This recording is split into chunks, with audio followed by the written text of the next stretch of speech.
April 6ರಂದು ಹರಿಹರದ Siddeshwara ಪ್ಯಾಲೇಸ್ನಲ್ಲಿ BJP JDS ಸಮ್ಮಿಲನದ ಸಮಾವೇಶ ಹಮ್ಮಿಕೊಳ್ಳಲಾಗಿದೆ ಎಂದು ಸಂಸದ ಜಿಎಂ ಸಿದ್ದೇಶ್ವರ್ ತಿಳಿಸಿದರು.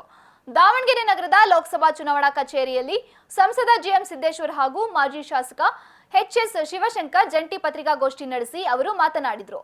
ಜೆಡಿಎಸ್ ಹಾಗೂ ಬಿಜೆಪಿ ಹೊಂದಾಣಿಕೆಯಿಂದ ಲೋಕಸಭಾ ಚುನಾವಣೆ ಪ್ರಚಾರ ಕೈಗೊಳ್ಳುತ್ತಿದ್ದು, ಎರಡು ಪಕ್ಷದ ಕಾರ್ಯಕರ್ತರು ಜೊತೆಯಾಗಿ ಕ್ಷೇತ್ರದಾದ್ಯಂತ ಕಾರ್ಯನಿರ್ವಹಿಸಲಿದ್ದು, ಈ ಬಾರಿ ಗಾಯತ್ರಿ ಸಿದ್ದೇಶ್ವರ್ ಗೆಲುವು ಖಚಿತ ಎಂದರು.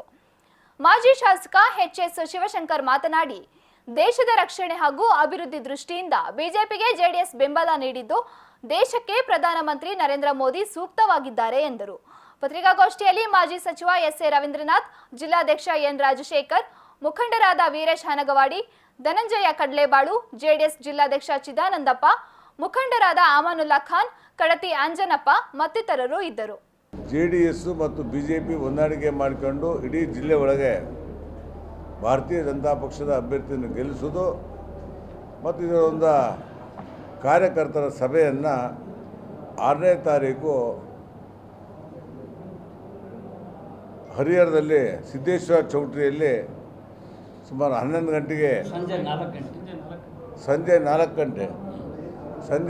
ಗಂಟೆಗೆ ಕಾರ್ಯಕರ್ತರ ಸಭೆಯನ್ನು ಕೂಡ ಕರೆದೆ.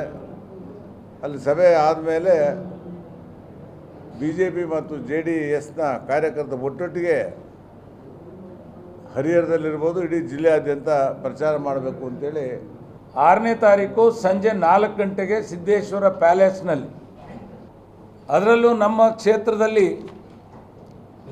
ವಿಧಾನಸಭೆ ಚುನಾವಣೆ ತೀಕ್ಷ್ಣವಾಗಿ ನಡೆದಿದೆ. ವೈಮನಸ್ಸುಗಳು ಹೆಚ್ಚಿದ್ದಾವೆ. ಅವನ್ನೆಲ್ಲವನ್ನು ಕೂಡ ಬದಿಗೊತ್ತಿ ನಮ್ಮ ರಾಷ್ಟ್ರೀಯ ಅಧ್ಯಕ್ಷರು ಒಂದು ಸಂದೇಶ ಕೊಟ್ಟಿದ್ದಾರೆ. ಎಲ್ಲವನ್ನು ಕೂಡ ಮರಿಬೇಕು, ಎಲ್ಲರೂ ಒಂದಾಗಿ ಹೆಜ್ಜೆಯನ್ನು ಹಾಕಬೇಕು, ವ್ಯತ್ಯಾಸಗಳನ್ನು ಬದಿಗೊತ್ತಿ ಅಂತ ಸಂದೇಶ ಕೊಟ್ಟ ಹಿನ್ನೆಲೆಯಲ್ಲಿ ನಾವು JDS ಮತ್ತು BJP ಪಕ್ಷದ ಮುಖಂಡರುಗಳು, ಕಾರ್ಯಕರ್ತರುಗಳು ಸಮ್ಮಿಲನದ ಸಮಾವೇಶವನ್ನು ಹಮ್ಮಿಕೊಂಡಿದ್ದೇವೆ.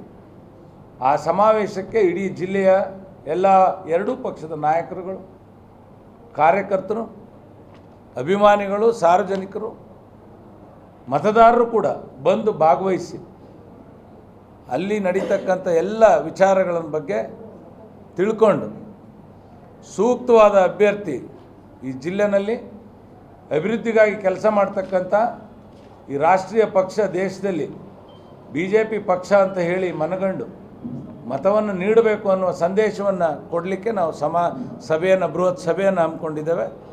ಅದಕ್ಕೆ ಎಲ್ಲರೂ ಭಾಗವಹಿಸ್ತಾ ಇದ್ದಾರೆ. ಪತ್ರಕರ್ತರು ಕೂಡ ಬರಬೇಕು ಅಂತ ನಾನು ಆಹ್ವಾನ ಮಾಡ್ತಾಯಿದ್ದೀನಿ.